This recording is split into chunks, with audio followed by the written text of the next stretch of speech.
Bună! Sunt Sabrina. Bine ați venit în bucătăria mea! Astăzi vom face prăjitura foi cu miere de albine. Aceasta este una dintre acele rețete de prăjituri pe care le avem de la bunica și pe care mama ne-a învățat să le facem încă de când eram mici și pe care cu toții le adorăm.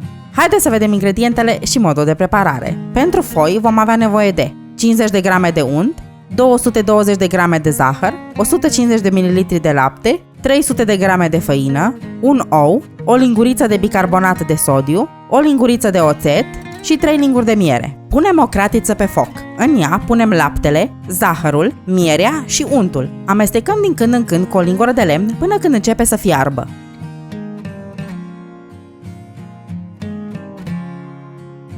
Când amestecul a început să fiarbă, oprim focul și luăm cratița jos.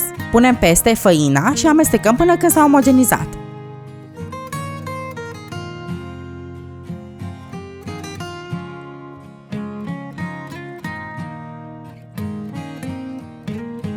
Apoi adăugăm bicarbonatul de sodiu și oțetul. Amestecăm din nou.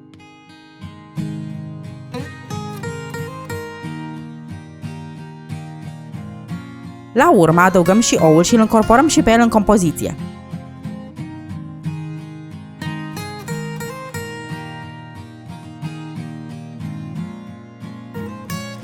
Lăsăm aluatul pentru foi acoperit cu un capac peste noapte. În tot acest timp, el se va întări și vom putea întinde foile mai ușor. A doua zi, răsturnăm aluatul pe blatul de lucru, făinat din abundență. Frământăm aluatul puțin, adăugăm făină dacă este nevoie, apoi îl împărțim în 4 pentru că vom face 4 foi.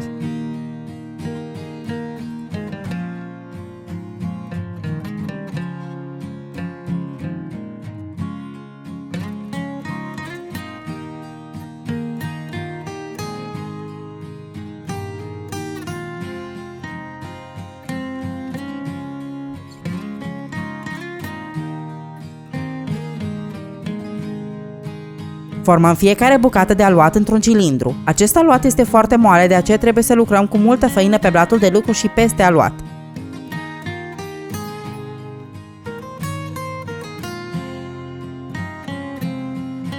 Întindem fiecare foaie cu grijă, întorcând-o mereu și presărând făină pentru a nu se lipi.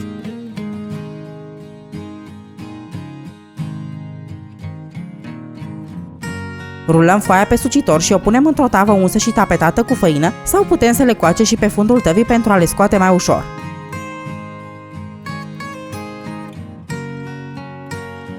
Facem la fel cu toate foile și le dăm la copt la 200 de grade Celsius până când devin aurii deasupra, aproximativ 10-15 minute. Când avem foile coapte, le punem una peste cealaltă și cu un cuțit tăiem puțin din margini pentru a le face egale.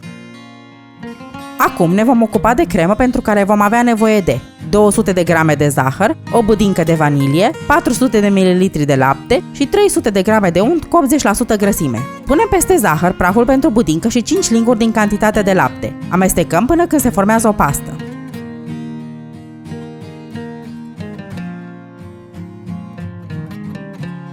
Punem restul de lapte la fiert într-o cratiță. Când laptele începe să fiarbă, dăm focul la redus și adăugăm amestecul pentru budincă în el.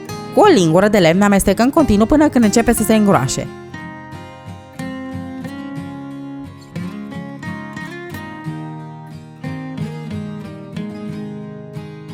Apoi lăsăm budinca la răcit.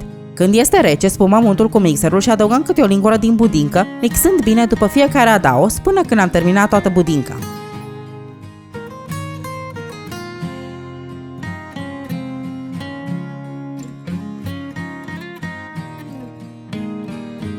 Pentru asamblarea prăjiturii vom avea nevoie de foi, cremă și gem. Punem prima foaie într-o tavă. Peste ea punem jumătate din crema de budincă și o întindem uniform.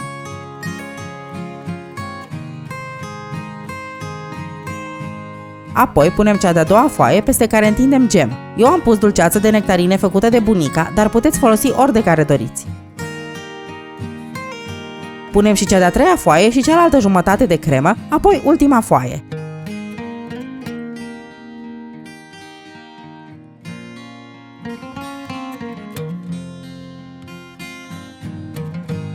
Deasupra presărăm zahăr pudră. Lăsăm prăjitura cel puțin 2 ore acoperită cu un prosop de bucătărie, apoi o putem servi. În acest timp, foile se vor muia de la cremă și de la gem și vor deveni foarte fragede. Aceasta este o prăjitură extrem de delicioasă, cu aromă de miere, cremă fină și dulceață. În plus, are și un aspect frumos odată ce o feliem datorită straturilor pe care le-am creat. Dacă v-a plăcut rețeta, dați like și abonați-vă la canalul meu. O să postez câte o nouă rețetă în fiecare săptămână. Vă doresc poftă bună și vă aștept și data viitoare!